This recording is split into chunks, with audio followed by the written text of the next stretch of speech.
been Nation Hey, all hey, day. hey, hey, we are back. Akahi, Big Dog. NFL Little Week Dawg. 2 recap. We are ready to go. What an exciting slate of games we had this past week. You know, the 10 o'clock hour wasn't the most riveting. It was low scoring, kind of poor QB play across the board. But I think, the afternoon games and the evening game and tonight's game really carried things through the weekend, man. What did you think? Yeah, I thought, first window was pretty boring, but second window was super exciting. And then the two primetime games. Well, this week, the first two primetime games were very exciting. Tonight was a little bit of a chill out game.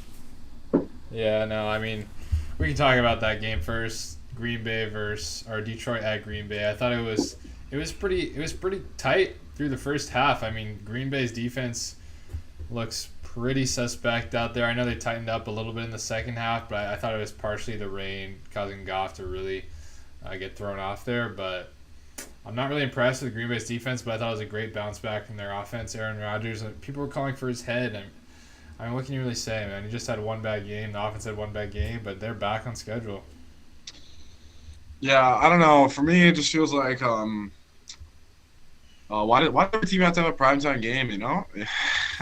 I mean, have you, dude? These Thursday night games have been pretty not great either. I will say Giants, No, Washington. I think something Thursday night decent, games but are for just putting because every team they make it a thing where every team's got to have that's true. primetime game. But even week one, Saturday night football, that was bad. Or Sunday night football, that was bad. I feel like the prime time Yeah. games have been pretty hit or miss. I think at least you can argue with the Bears Rams games are the two big markets, or at least like Oh, Chicago's got a Rams, good fan base. not the biggest market. That's like Yeah, but it's a LA team, and it's That's the true. start of the year. They want it to be a big market let's for sure. debut the SoFi week one. I'm sure someone was paying for But that. I mean, how many times do we see Packers and Lions on prime time, and how many times does it never live up? I think I I look back to know. the Hail Mary a couple like 6 years ago, maybe is the last time that game was good. I mean, you're right. I think last year, or the year before that, they had a super close game. Remember, the Oh, Lions yeah. got robbed on The those. Lions with the legal hands to the face. Yeah. Oh my Great God, calls. dude. Honestly, the Lions got some bad calls tonight. I don't get how every single time, like that PI they called on Devontae Adams, or it was against the Lions, but it was on Devontae Adams, Yeah. and Aaron Rodgers threw it in the dirt. Oh my gosh. The Lions It must be are a frustrating. horrendous franchise. Sad one. But Cursed. I honestly think they look promising. I think Dan Campbell, MCDC, No, I think- is really getting a plane. I think he's the right man for the job. Especially after week one, you could see Dan Campbell was embodied in the team, and this week too is pretty much the same thing. I mean, they fight super hard, and they're super young. I mean, that whole secondary is second or third year players. Absolutely. So, and the D line as well. They got the Aquaras. They have young guys. Levi Ontarike. They got a lot of young dudes on both sides. Like, it's gonna happen. They got the worst wide receiving core in the league. Pretty terrible offensive line. I mean, Jared Goff's not great.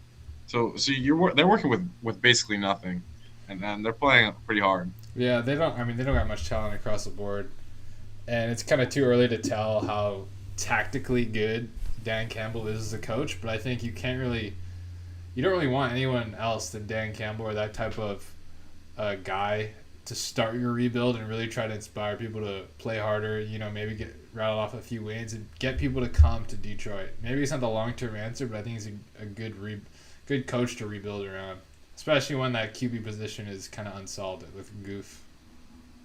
The goofball. But yeah, that was an interesting game. Obviously, the Packers got back on track.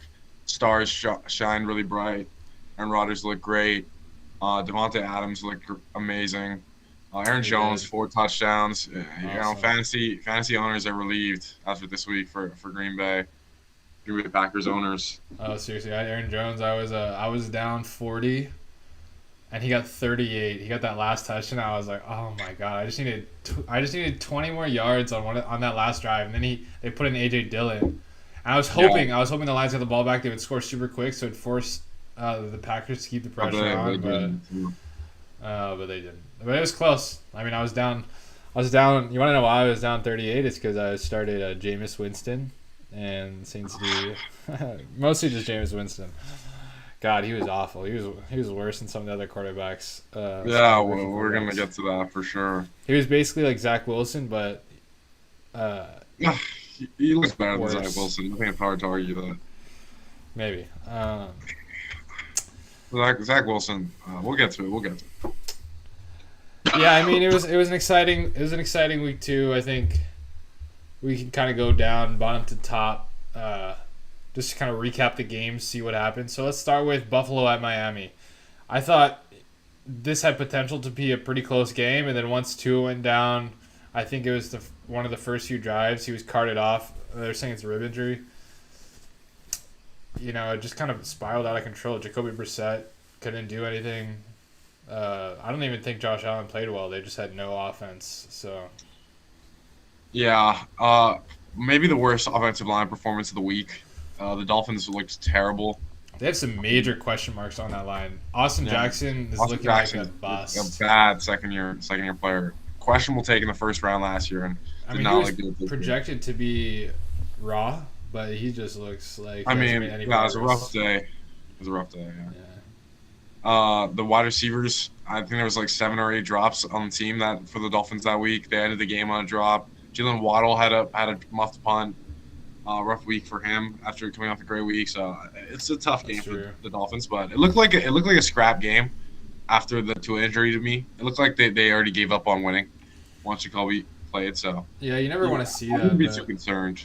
Yeah, I still think their talent, their defensive talent is so good. I mean, Xavier Howard had a super nice pick on Stephon Diggs and on Josh Allen. Yeah. But I wouldn't be super worried about the Dolphins long term. I don't think this is gonna have a huge effect unless Tua is out sees a long time. And even then, Jacoby Brissett's one of the more experienced backups in the league. Well, I kind of want to push back on that. I am pretty concerned about their O line because if they can't protect Tua, then Tua can't be out there. And their O line is probably the worst performing unit so far. I think the first week they got kind of a break because the Patriots don't have a scary pass rush.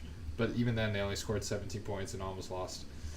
I think another storyline to talk about here is Josh Allen did not look good again. He was missing people. He had those picks.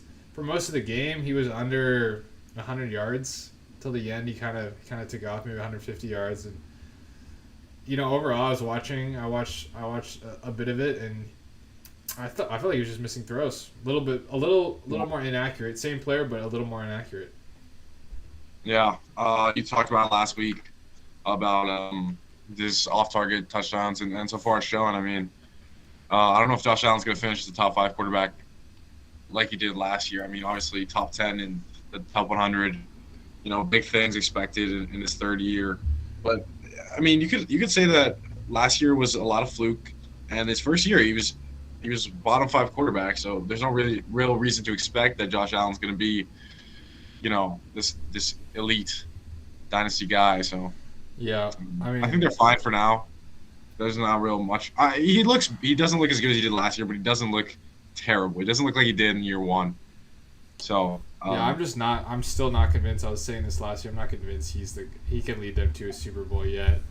Even with that great of a team, he just makes too many questionable decisions, man.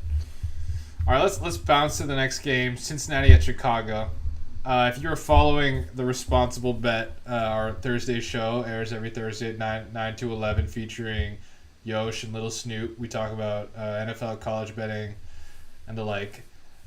Anyway, on that show, I had Cincinnati as my lock of the week, plus 2.5, and unfortunately, they completely choked out. I mean, they ended up being close. They ended up losing only by 3, but Burrow had a hat trick of interceptions on back-to-back throws, and that just kind of threw everything in a rut. Overall, their offense looked bad most of the day. I think they scored 2 touchdowns right after those 3 picks, but at that point in the game, it was basically over. They still had a chance, but yeah. I agree. I thought 2.5 of them Bengals were really nice. I thought the Bears defense looked old and bad after week 1, but they proved me wrong. I mean, that defensive line, or I don't know if you mentioned it, but the Bengals O-line is still terrible. Not great, no. Hicks, Robert Quinn, and Khalil Mack were just murdering the offensive line all day.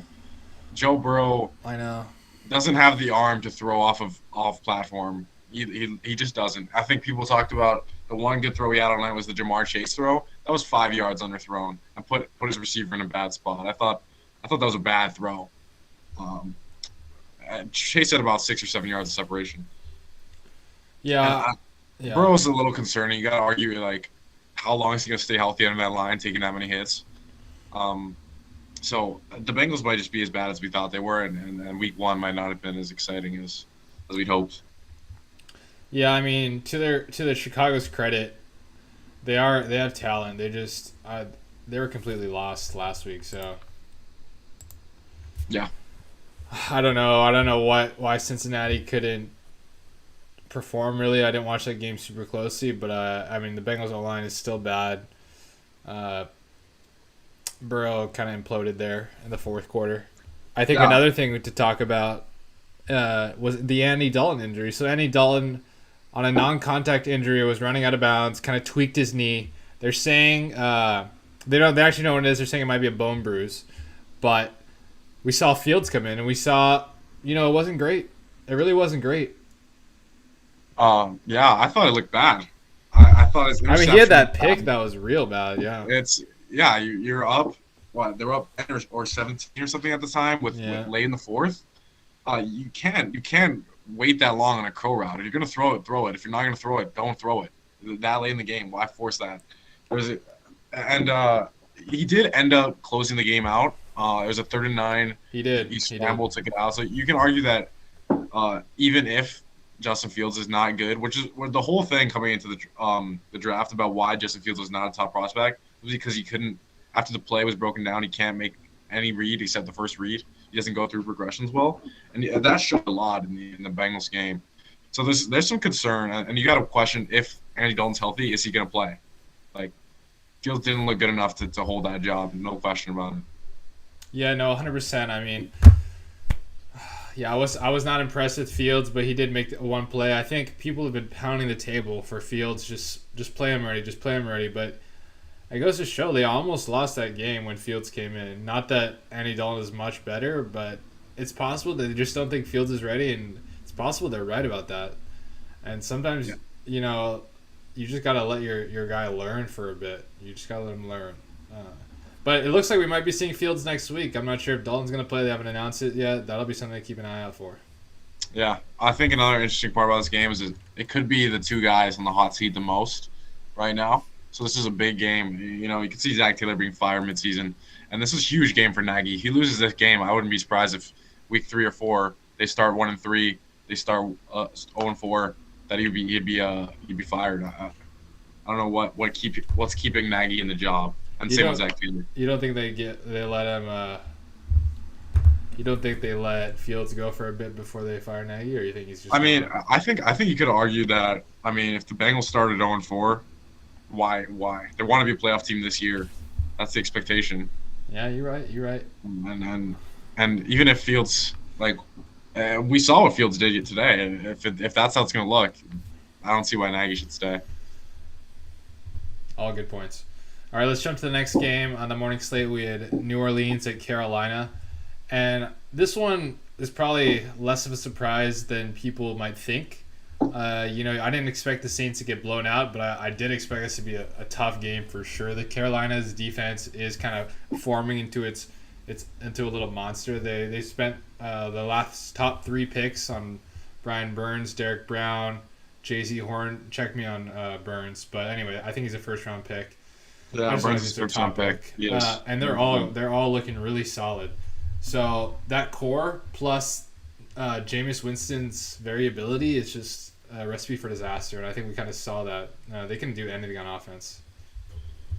Yeah, I completely agree. I think you have here, is Carolina legit? I think they are kind of.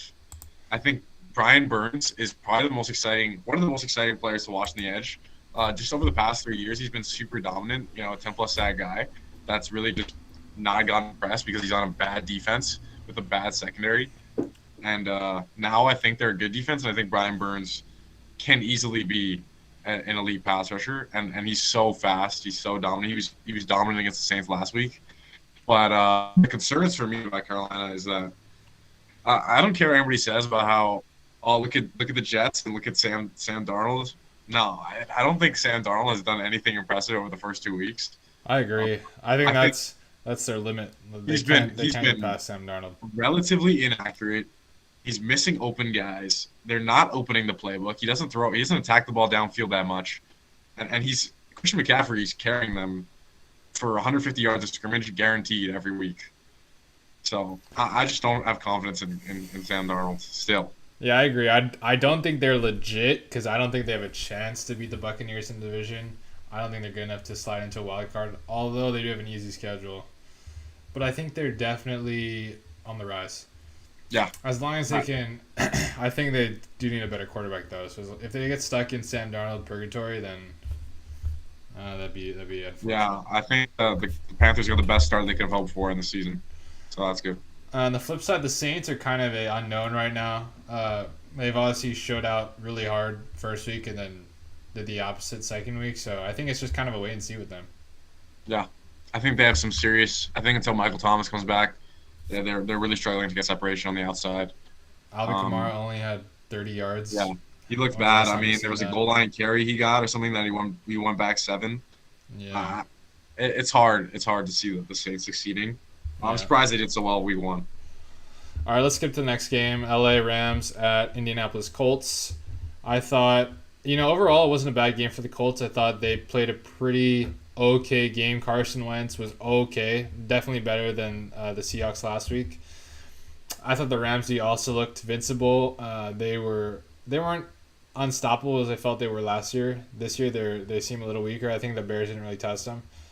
But overall, I think the lesson here is that Matt Stafford kind of just elevates them a little bit, enough to be able to win these tight games, and the Rams are actually a really solid team. Yeah.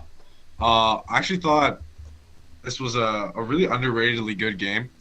I think Jacob Eason kind of just dimmed the game. That I'm a little concerned about Carson Wentz. It looked pretty bad though. I'm like the actual play looked like it could have been a lot worse, so that's good. I'm surprised he didn't play, to be honest with you, because he's the one that pulled himself out when they looked at it. You could see him telling the coaches that he wasn't good to go. So that's surprising to me. I don't know. I feel like there's a lot of quarterbacks in the league that even if they're hurt, they're playing. Even if they can't move, they're playing. I know Matthew Stafford would have played. So he looked unconcerned and didn't. The whole Colts team is very talented. I think they're the most talented team in the AFC South. But I don't know if they're going to win it because they just don't look like they have that dog in them.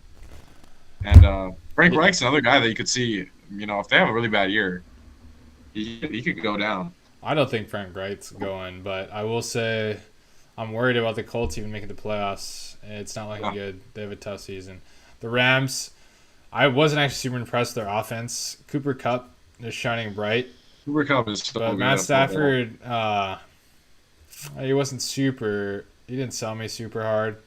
I think next week will obviously be a big test against the Buccaneers. I thought the Colts got some pressure too, so I think the Rams are definitely a beatable team. Not as dominant as they looked in week 1. Okay, let's move on. Houston at Cleveland. I think Houston is again showing awesome fight. Man, they were keeping pace with the Browns. It was 14-14, and then Tyrod went down, just non-contact injury again, kind of a theme. And after that, when Davis Mills came in, it all fell apart, really. Cleveland, there's not much to talk about here, I'd say. Cleveland definitely doesn't look super impressive on the back end. It doesn't seem like they really solved that problem from last year, but we'll see throughout as the year progresses. Yeah, so Tyrod Taylor went down. Really sad. That was really sad for me. I was watching the game pretty closely after. I thought it was going to be a game I was going to ignore, but after it was 14-14 and Tyrod Taylor was like 8 for 8 with like 94 yards, I was watching that game pretty closely. I was pretty excited for Tyrod. I agree, man. He's awesome. Yeah, I mean, you look at it last 3 years, I think the last time he was a full starter in a season, he was a Pro Bowler. Yeah. So it's so sad. And another thing to mention about you talk about his theme, Baker was banged up as well throughout the game. I thought he was going to go down. He got a shot to the left shoulder and was kind of hanging limp there, but he got up. He looked pretty banged up the whole game, so that might be a little bit of a thing. But I think the Browns are really explosive on defense, but I think they have a lot of issues in the back end. I think Grant Delpit looked good rushing. Yeah, you mentioned that. But I think it's going to be so hard to beat the Browns when they have a lead, and you could see that they were forced to pass the Texans and they couldn't do it. But I think the team is very beatable if you get Baker to take dropbacks. Yeah, I I don't think, mean the only pushback I have there is the Chiefs who are down, yeah, but I mean it's the Chiefs, so I think that's my song. I think it's the Chiefs. I think 9 times out of 10 they're going to win that game. I mean, how many times did Nick Chubb fumble? How many times did they have a punt, like yeah. a punt sack? All right, let's move on. Las Vegas at Pittsburgh. That was kind of, Pittsburgh was laying 6.5 here. I thought that was way too much. I had Raiders all the way. I even thought about taking Raiders money line. Yosh was going to make that call too. I think the story here is Las Vegas is actually a somewhat solid team. Their defense is not a joke. I think, they made a lot of under the radar signings. They brought in KJ Wright in the last week. They signed Casey Hayward, who's been really solid in coverage. And, just over time, players Yannick Ngakoue as well. Yannick Ngakoue was a great signing. He's been looking real fast. And then their linebackers, Nick, I don't even want to try his name, Kwiatkowski or something. He's been playing really solid. Yeah, Max Crosby had two back-to-back pretty dominating weeks. Oh, yeah, he's the best rusher in the league right now. That's what the stats say, at least. Yeah. So if their defense continues to play like this, and Derek Carr, who has really been super solid except for a few passes in the first game, just not making mistakes, taking advantage of his weapons, taking advantage of having, the deep threat in Henry Ruggs, and also going underneath when he needs to with Waller and Renfro.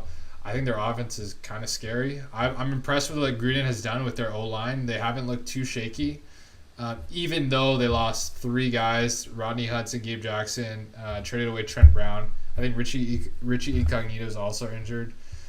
I'm impressed. I'm impressed with Las Vegas. Yeah, I think Darren Waller is probably the biggest mismatch in the NFL.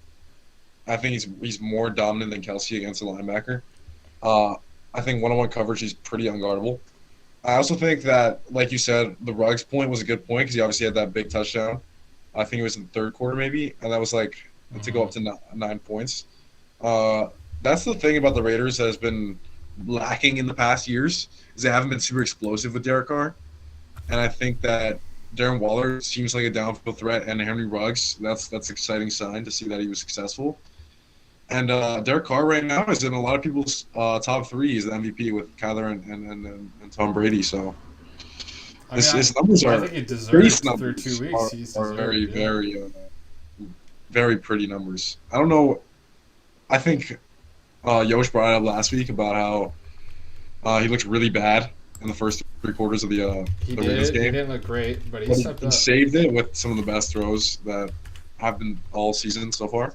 So I don't know if that's realistic. I don't know if the Raiders are a playoff team, but they're still they're still kind of a question mark against. It's hard to say because they've beaten some pretty good teams. Definitely teams that are gonna fight for winning records at least. I mean, the AFC is tough this year, so I think they're not guaranteed. But they did take 2 big W's against the AFC North teams, and those teams might both be competing for a wild card if the Browns win the division. So they're off to a hot start, and they play the Dolphins this week, who, if Tua sits out, that might be a very winnable game. 3-0 is nice. But last year they were, 5-1 or 6-0 at some point? But I think their defense actually looks sustainable this year. Yeah, who knows? They always seem to be the Chiefs every year as well, so maybe this year. And Pittsburgh, on the other hand, dude, I can't get on the board with this offense. I don't know. I think the ceiling for this team is low with Bennett QB and the way their O-line is. I just don't know how they're going to move the ball. Even ahead, they can't really run. Ben's arm is weak. What do you think? Yeah. Najee Harris looked better week 2, which is exciting. He did. But I agree. I think their O-line is past its prime. I think Ben just doesn't look explosive at all. This team is going to ride its pass rush, and with TJ Watt, which we didn't mention before, TJ Watt came out with an injury. He was out after the first quarter. And if TJ Watt's not playing, I don't know how dominant. I still think the Steelers' O-line with D-line without TJ Watt is dominant. I think Cameron Hayward's probably the second best interior guy in the league after Aaron Donald, and maybe doesn't get the credit for that. But I still think TJ Watt's a huge piece that they're going to miss. if he's out for a week. So I haven't checked up on his injury status, but I know he didn't play the whole game. Yeah. Okay, let's transition. So we don't have time here. New England at New York Jets. I thought this was a classic Bills versus rookie QB.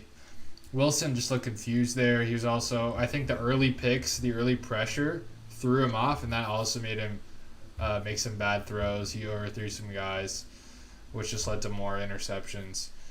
But overall, I mean, there's not really much to take away. I thought Zach Wilson's only his second game in the league. It's hard to really be that tough on him. Imagine, like, any other quarterback in that position. I'm not sure how well they do. So, I mean, we've seen it in the past. I think I'm much more harsh on Zach Wilson than you are. I think he was, at one point, he was 2 for 5. At the point of he threw his third pick, he was 2 for 5 with all 3 incompletions being picks. I think he had one iffy pick, or one pick that you could argue was on the receiver, a little unlucky. I think that was drop from Corey Davis. Definitely could have caught that. That was like just slightly high. I agree. I think that was an unlucky pick, but I think the 3 other throws were absolutely terrible. I thought there's no quarterback in the NFL that should ever make that throw. I don't care if you're a rookie. The last one was the worst throw I think I can remember. I mean, there's no situation where you make that throw. I think James Winston made a throw similar to that, but it was like 6 seconds left in the half, and that's what you expect from that kind of play. It looked like a punt. J.C. Jackson had 2 picks in the first half. I was disappointed and disgusted with Zach Wilson. We'll talk about it later and when you talk about rookie QBs, but I think it's just a little tough to be harsh on him in his second week. He's like 22 years old. Look at how the other QBs are performing. Not great. So. Yeah, it gave definitely similar to the Sam Darnold game on, I think it was Monday night, where he said he was seeing ghosts. Pretty classic line from Sam Darnold. But I do, to his credit, you're right. I think that the Jets O-line looks absolutely terrible. Well, Mekhi Becton's down as well. Yeah, and the receivers are not good. I think Corey Davis is the best receiver on that team pretty clearly, and he's obviously at the drop that led to the interception. So, and the Jets' defense is okay under Saleh. I think it's better, but there's clearly a lack of talent on that team. Yeah, New England, I should say, they put together kind of an expected game. Didn't really have to do anything because of the mistakes of Wilson. I think they'll be an interesting player in the AFC again. I'm not sure if they will make the playoffs just because of how tough it is. And Mac Jones is, okay, but not great. Yeah, let's jump to. Yeah, we'll talk about him later. Let's jump to SF at Philly. This was kind of a slogfest for the first 3 quarters almost. SF didn't look good. Philly couldn't do anything on offense. Although I will say, I think at one point Philly had 150 yards or 200 yards compared to 60 of the Niners, and they were only at 3-0. I think it was a goal line stop, I think, from the one. They did. They had a third down. They ran Philly special. I mean, it was 4th down. Yeah, 4th down. And they got blown up. I think it's 4th down, actually. Yeah, it was. Yeah, SF has some serious questions at cornerback. They should be hounding Richard Sherman's phone line or getting anyone on the phone because that rookie was not impressive. Their other cornerback, Dante Johnson, might be starting right now. I'm not sure. I don't think Mosley's healthy. They both look suspect. Yeah, I think during the game, I said to a couple of my friends, I have it here. I texted Josh is the worst corner of the last decade since Josh Norman was the starting. He had like 2 PIs in the first half. Bad. He was so bad. I thought Josh Norman looked. How that guy still has a job in the NFL? I think he has it I said he was the biggest one-season wonder I've seen in my life because he is trash. He is not good. I think it kind of reflects on the cornerback depth in the league. Like, there's just not that many good corners. Yeah, there really a lot of teams are hurting for corners. And if you're starting guys go down their starting guys have both gone down, it's Mosley and Verrett, then you kind of get at this position where you're starting guys who aren't good. Like, really I think good. it's crazy because even in the last years, you're seeing like 10 corners go off the board in the first 2 days. So none of them seem to be panning out. I think I don't even remember the last. Surtain and Horn look pretty good so far. Surtain has looked pretty good, and Horn is looking okay. I still think Surtain looks better than Horn. All right, Um, two games. but they don't look like top prospects. I mean, when Jalen Ramsey came out of college, he looked like a dominant player. My Like, hypothesis is really it's just gotten so much harder for cornerbacks to play. Like any yeah, contact true. is a PI in the NFL. It's crazy. Like Yeah, you're right on that. And illegal contact is defensive holding are called a lot so these days. any cornerback who played kind of physical or has played physical for their life is going to struggle because that's really just not allowed. If they're slower and play physical, that's really just not an option. It's really just not an option. Even Jalen Ramsey, who's arguably the best corner in the league, gets a lot of calls, man. And Yeah, he does. Well, he's he's I physical. don't think and he's like as dominant as 4.4 Richard speed. Sherman or Darrell Revis was. Like, he's maybe the best corner in the league, but I think the best corner in the league is a lot worse than the best corner in the league last 5 years ago. I mean, Sherman was very handsy, and they didn't. Yeah, never you're called, right. So. But it's surprising. It's a little disappointing. Yeah, anyway, Philly lost Brandon Graham to an Achilles injury. Their O-line looks good again, but Jalen Hurts struggled, I thought. He couldn't really put together much. They had that one nice throw. He had a few rollouts, but I just don't think he's the answer long term. We'll see. We'll see how Philly does the rest of the year.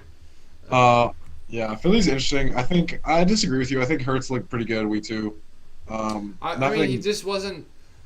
He didn't convert when it mattered. Yeah, you could say that. I see you, but he's a second-year player in like his 9th game starting.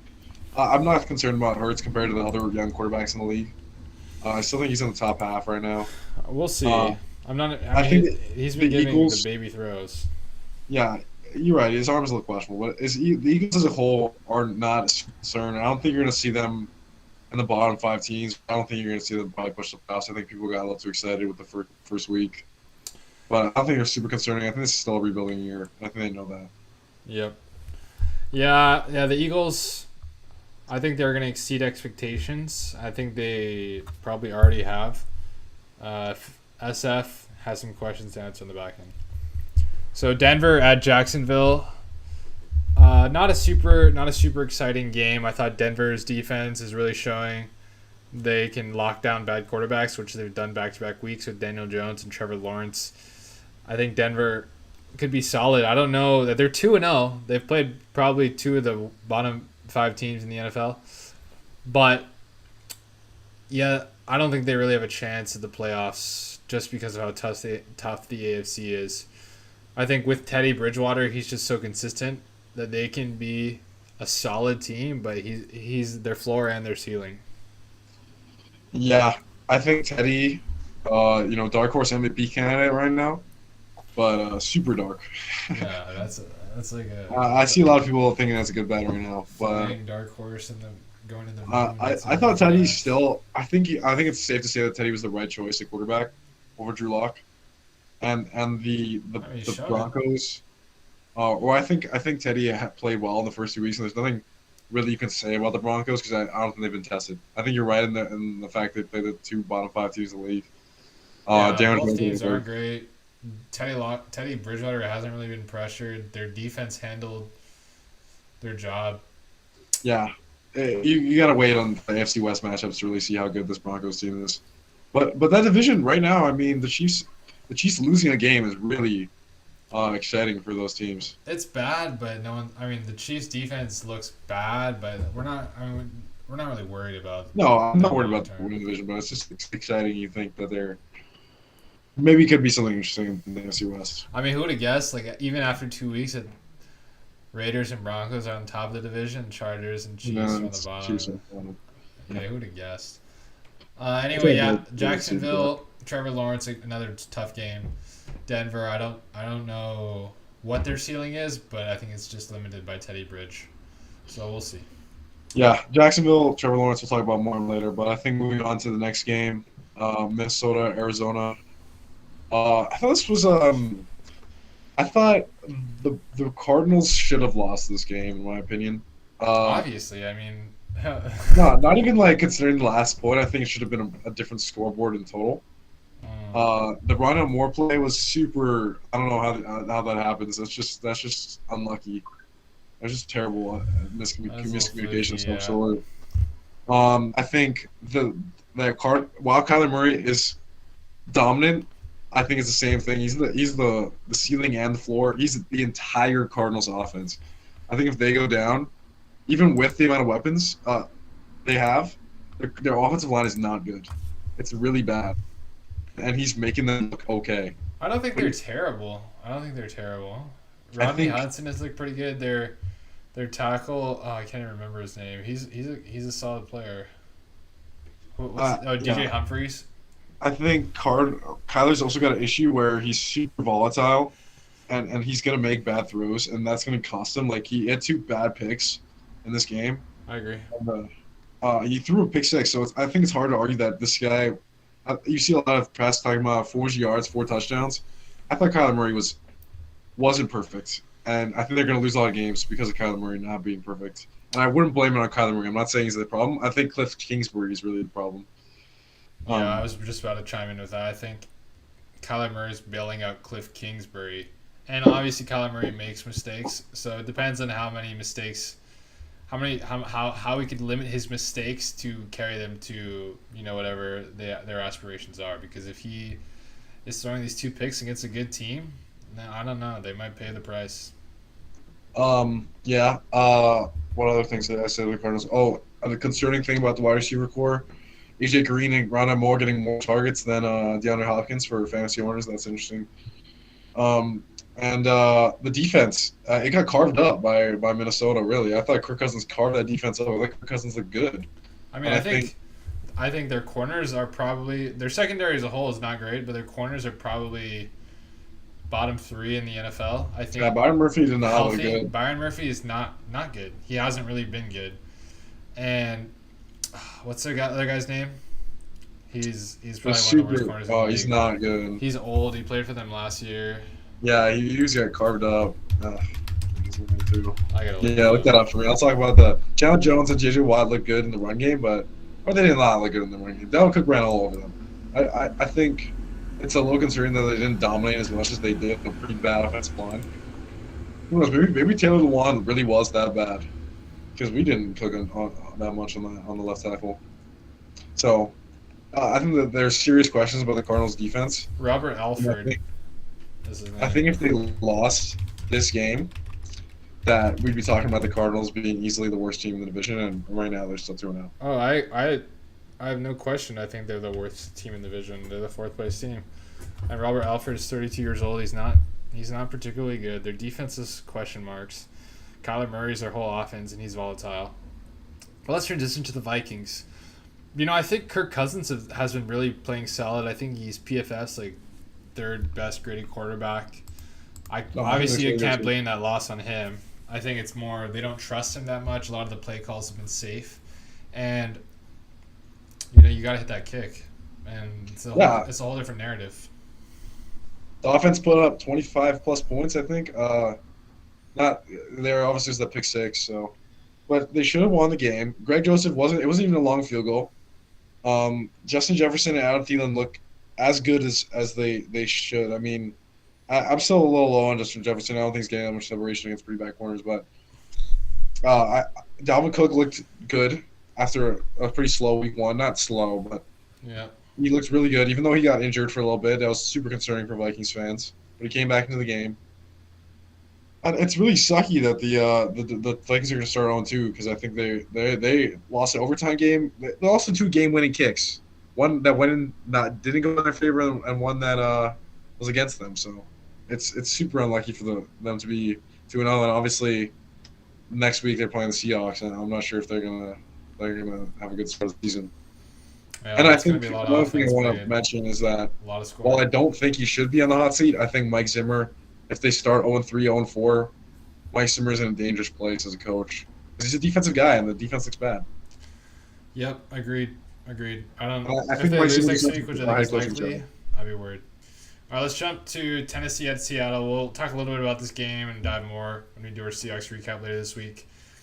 I thought Seattle's offense really was just the story of two different plays, right? Like, not even halves, right? Like, so, I mean, you could say halves, but they had 3 bombs, yeah. and that was their whole offense, basically. And they had a fumble recovery. More than their half longest the drive, Their longest scoring drive was under 3 minutes. Their longest actual drive was 4:58, and that was a punt. So basically, they couldn't handle the ball. I think they had like 6 3-and-outs. They were very poor in third down conversions. Tennessee, over time, just ran them out, ran a bunch of plays, and in the second half, they dominated, controlled the game. I think my first reaction after the game, so here's what I did. We saw the game. I think I cried for a little bit, maybe like 5 minutes. Put on my headphones. I walked around campus in the rain for like 30 minutes. Actually, this is not a joke, guys. I'm so sad. I'm tearing up thinking about it.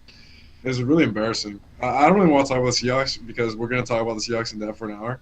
Yeah. But let's talk about the Titans. I think Ryan Tannehill looked good in what he could do. A.J. Brown looked questionable. I think that's he was dropping so many balls. He dropped almost every ball he got. He got open, though. Yeah, he did. How much? Trey Flowers is probably the worst quarterback in the league. It's up there. Kevin King, Trey Flowers, all Trey Flowers was so bad. I think that's a great question. Would you rather have Trey Flowers or Kevin King? Because I think it's close. I think I'd rather put a safety out there. Run the one quarter set or somehow. Dude, Kevin King, you're right. Kevin King is so bad. Both guys, how they still have a starting job is insane. It's crazy. The Seahawks and Packers are literally stuck in the exact same situation, except they brought back Kevin King. But if we bring back it wasn't Trey Flowers, okay, we'll talk about this later. Titans, continue. Yeah, let's talk about Titans still. So A.J. Brown, I thought Julio Jones came back way better. Julio Jones, he looked way better. I think the connection looked way better. Penalties for the Seahawks, another one. Sorry, I was just getting a little distracted.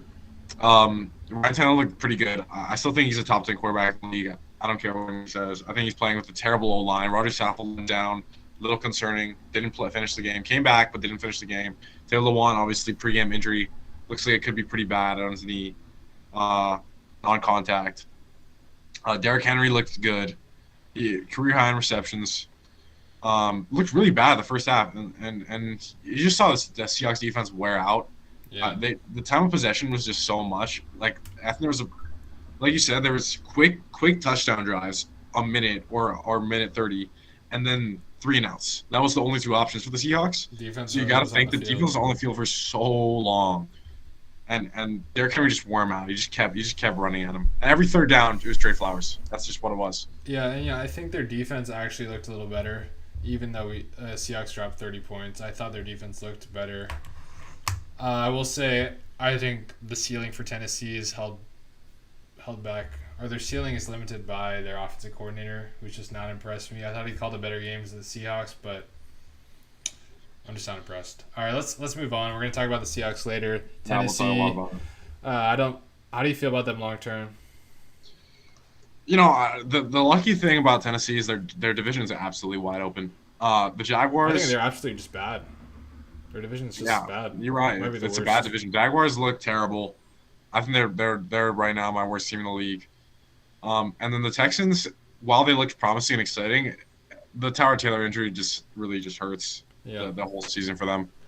And the Colts start 0-2. So I think the Titans probably are the leaders to win that division, and I think their playoff early exit against a really strong wildcard group could happen. All right, let's transition to Dallas at LA Chargers. Slight sophomore woes here from Justin Herbert. He's throwing for 675 yards, but he has 2 TDs, 3 interceptions. I don't think he's playing all that much worse. I just think a couple of the balls haven't broken his way, as they say.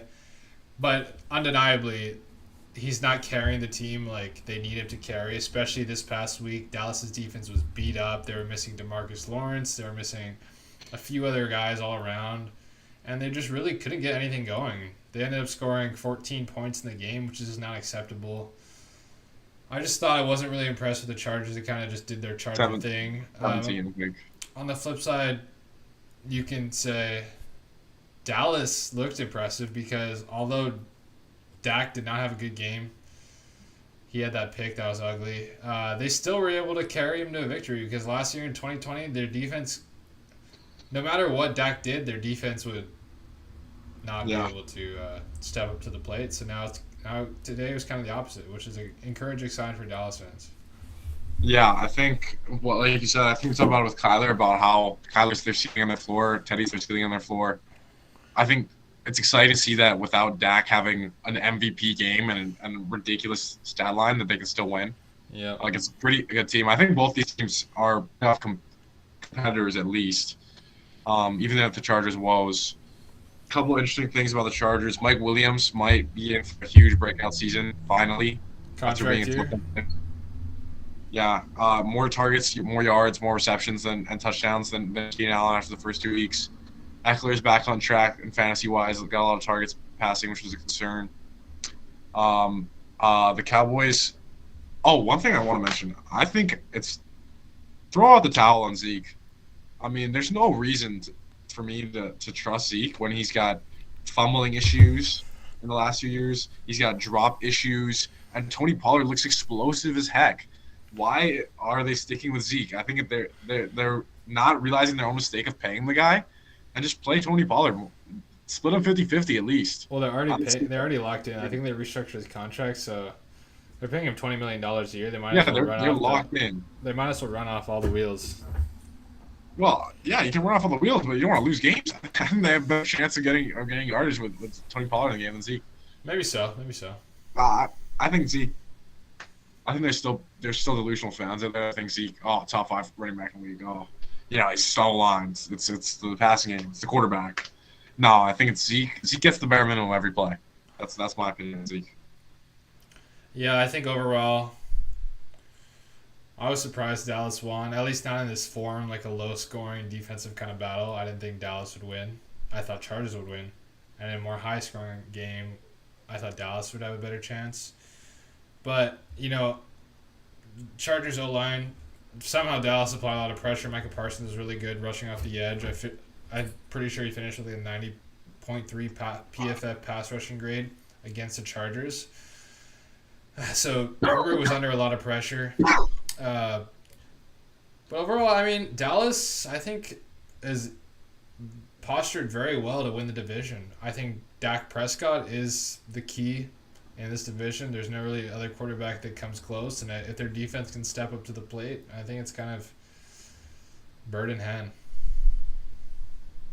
Yeah, I completely agree on that. I think we'll move on to the Atlanta and Tampa Bay game. Yep, let's do it. Yeah, even though it looked pretty dominant, it looked like this was going to be a blowout at first with the Bucks, but it kind of got a little closer there in the second. Falcons got some stops. Yeah, they got some subs or some sauce at the end there, some emotion. Then there's 2 defensive touchdowns and the game was just over. Yeah.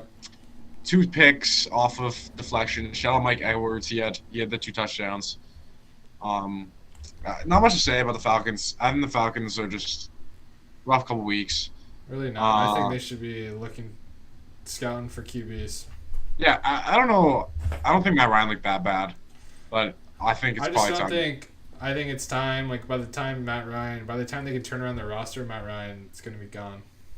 Yeah, I think going to Tampa Bay, I think they look dominant. I think the receiving core is dominant. Even when Mike Evans was injured, looked like the whole game and he was dominant. I think Rob Gronkowski is the best red zone threat in the league, maybe after 4 touchdowns in 2 weeks or something like that.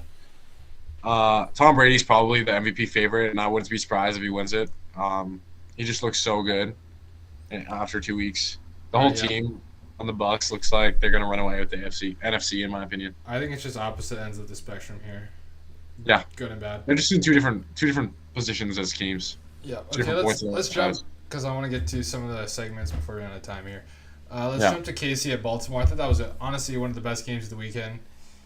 Baltimore with a big bounce back after last week. Lamar, despite his obvious flaws in the passing game, he missed some passes early. That pick to Tyrann Mathieu was bad. Not the pick six, the other pick. He threw into double coverage and just got picked from the backside. The pick six was bad. I guess it wasn't really his fault. But he's still impactful enough in the running game to win games. KC's defense looked very suspect. They probably still win that game if they don't fumble, though. So it's hard really to beat on it that bad. I mean, their defense wasn't great, but what do you think?